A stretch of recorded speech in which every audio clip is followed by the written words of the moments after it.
ګرانو کتونکو السلام علیکم. زه محمد سلمان همدرد د حق غږ پښتو چینل خبري لنډیز کې ستاسو کوربه او ستاسو په امر اړوند د مهمو خبرونو لنډیز. ختیځ کې د ملي امنیت ځواکونه وایي چې تېره شپه یې د ننګرهار ولایت خوږیاڼو ولسوالۍ زوړ بازار سیمه کې عملیات ترسره کړي چې په پایله کې یې د خوږیاڼو ولسوالۍ لپاره د داعش ډلې امیر عبدالسلام حنیفي مشهور په ذبیح الله چې د وسلو او چاودېدونکو توکو د خرید مسؤلیت یې هم په غاړه درلود نیول شوی دي. د رسنیو راپورونو له مخې ټاکل شوي چې نن د امریکا د بهرنیو چارو وزیر مارک پمپیو دوحې ته لاړ شي او هلته به د قطر د بهرنیو چارو له وزیر سره ګوري.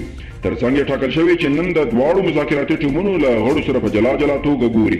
د اساسي چارو او د بهرنیو چارو پالیسۍ د متخصصانو د کانګرس غړو ته ویلي د امریکا نوي ولسمشر جو بایډن له افغانستان د امریکایي پوځیانو د ایستلو مخه ونیسي. د راپورونو له مخې دوی ویلي د امریکا د ملاتړ له دوامه په تېره بیا له هوایي ملاتړه پرته افغان ځواکونه طالبان نشي ماتولی. ټاکل شوی د نن په ولسي جرګه کې د کابینې لسو نمایندانو وزیرانو ته د رایې ورکولو لپاره صندوقونه کېښودل شي.